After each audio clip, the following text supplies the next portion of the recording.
et qui ont cru. Et le dans le Seigneur, c'est de ce texte-là que je m'avais titré notre message du jour. Comme ceci, croire avant de voir. Dis-nous le secret de la gloire de Dieu.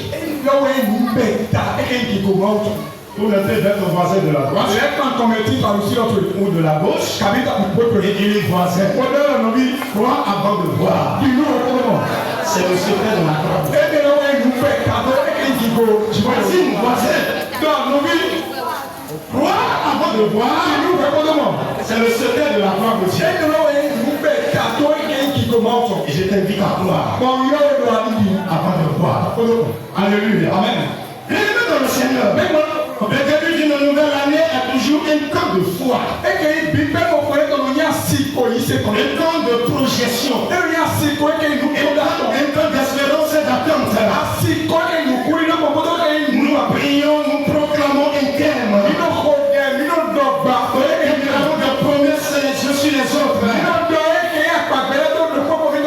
Quelle belle chose nous évoquons, quelle belle expression nous n'entendons pas sur nos semblables au quotidien. Mais une question demeure. Allons nous croire seulement après avoir vu, ou croire pour voir, et le mettre dans le Seigneur. Allons nous croire seulement après avoir vu, ou croire pour voir. Dans le chapitre 20, verset 29, Jésus révèle alors un principe spirituellement fondamental. La gloire de Dieu se manifeste à ceux qui croient avant de voir. La foi n'est pas une réaction au résultat. Mais plutôt la foi est une position avant les résultats. Il faut se dire avoir la foi. Alors la foi ne se voit pas après le résultat. La foi ce n'est pas après le résultat qu'il faut avoir la foi, mais c'est plutôt la foi qui dévance le résultat.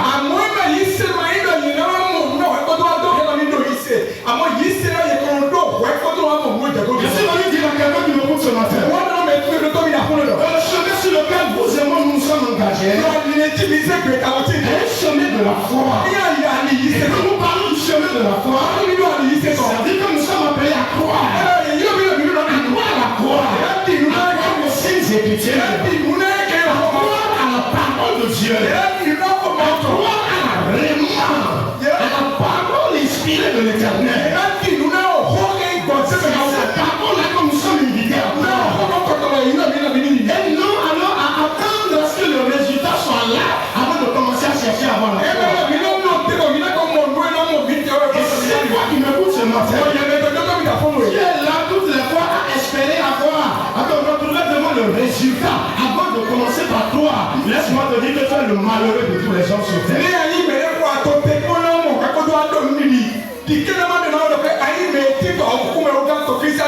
Malheureusement, il y a une vague d'hommes, une vague de personnes dans notre assemblée aujourd'hui, alors qui attendent à ce que les actes de foi soient posés par les autres, et jusqu'à ce que les autres commencent à témoigner de ce qu'ils ont fait par la foi, avant de commencer à poser les pas de foi. Et le dans le Seigneur, si tel est ton cas, tu risqueras alors de devenir le dernier de la dégénération.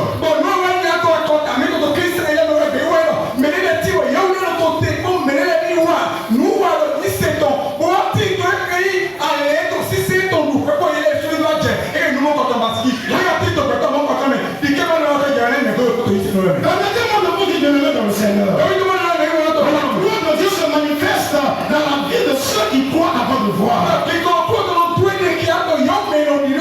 La foi n'est pas une réaction au résultat. Mais elle a plutôt une position avant les résultats. En tant qu'enfant de Dieu, dans tes propos, dans tes actions, tu dois pouvoir lire. Quand ce n'est pas le résultat que tu attends d'avoir avant de croire. Je vais souhaiter que quelqu'un me comprenne ce matin. Alléluia. Amen. Il y a beaucoup de nos enfants, des enfants de Dieu aujourd'hui.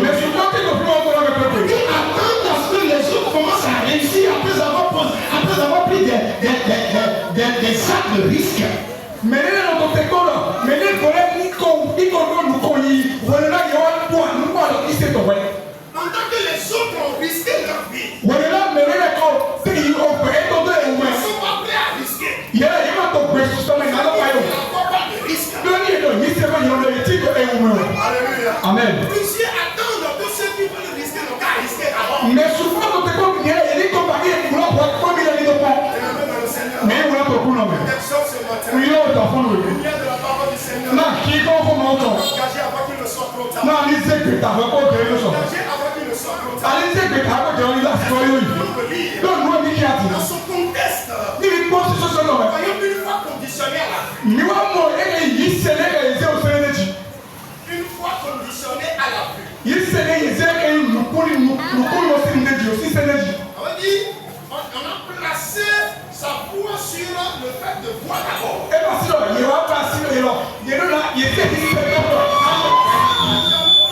la vie d'un grand homme connu de toutes les générations comme quoi la personne de Thomas. Thomas. Excusez-moi.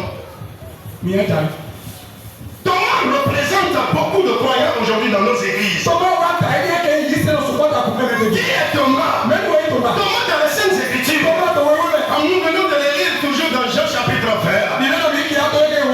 Thomas était quelqu'un qui aime Jésus. Quand vous voulez, si vous avez des choses à reprocher à quelqu'un, ce n'est pas l'amour du prochain que vous allez reprocher à Thomas. Thomas savait comment aimer. Thomas sait comment aimer Jésus. Voilà la raison pour laquelle il était parmi ses disciples. Thomas était aux côtés de Jésus tout le temps. Parce qu'il estimait la personne de Jésus. Thomas alors était un disciple. Pour dire qu'il était un compagnon de l'Éternel. Il était un diacre de Jésus. Il était un fidèle avéré de Jésus. Mais s'il avait un problème, c'est ce problème-là que bon nombre de nos frères et sœurs dans son problème, c'est qu'il cherche toujours à voir d'abord. Thomas cherche à voir d'abord. Quel que soit le degré du message qui s'annonce, Thomas cherche toujours à toucher de toi d'abord avant de croire. Jean 25 nous dira. Les disciples lui disent donc, nous avons vu le Seigneur. Mais s'il leur dit, si je ne vois dans ses mains la marque des clous, et si je ne mets mon doigt dans la marque des clous, et si je ne mets ma main dans son côté, je ne croirai point. Jésus accède à cette demande. Mais il révèle une vérité plus élevée. Au verset 29, Jésus va lui dire, Thomas, oui, j'ai compris que toi, parmi tant d'autres, tu as de la peine à croire à ma parole. Tu m'aimes, tu m'accompagnes, tu n'as pas de problème à venir à l'église. Tu n'as pas de problème alors à chanter tous les cantiques de l'hymne, en tout cas tous les cantiques religieux. Tu es prêt à faire une chose ou une autre. Mais quand tu parles des merveilles de l'Éternel, on te dit comment tu es merveilleux. On te dit comment tu es un Dieu de miracles. On te dit que Dieu a ressuscité. Tu ne crois pas jusqu'à cet instant. Il y a plusieurs comme ça dans nos églises. Toi qui m'écoutes ce matin, juste là il y a encore limité. C'est dit dans la maison de Dieu.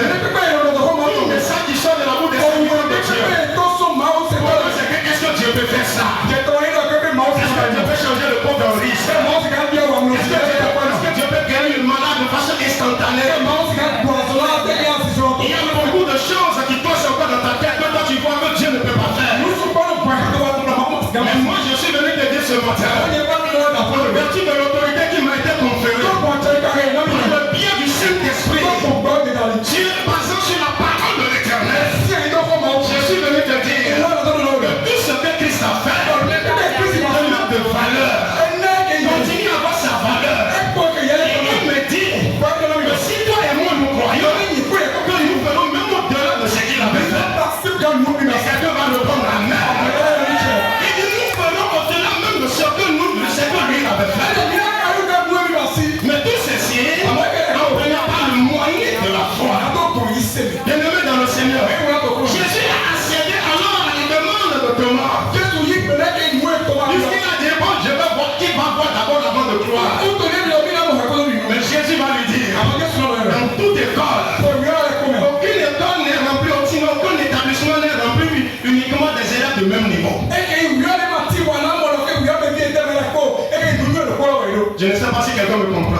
Je demandais s'il y a un établissement comme ça.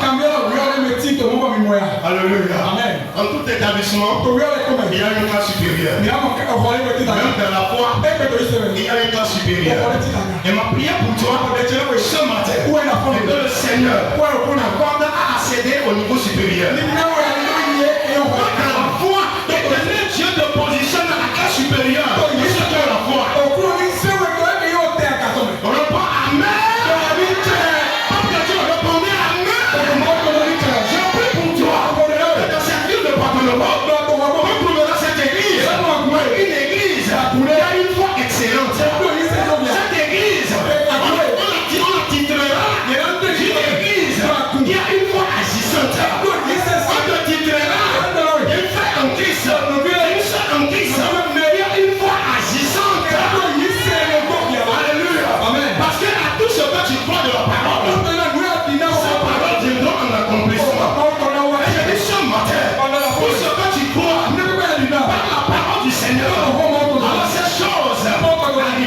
Accomplissement.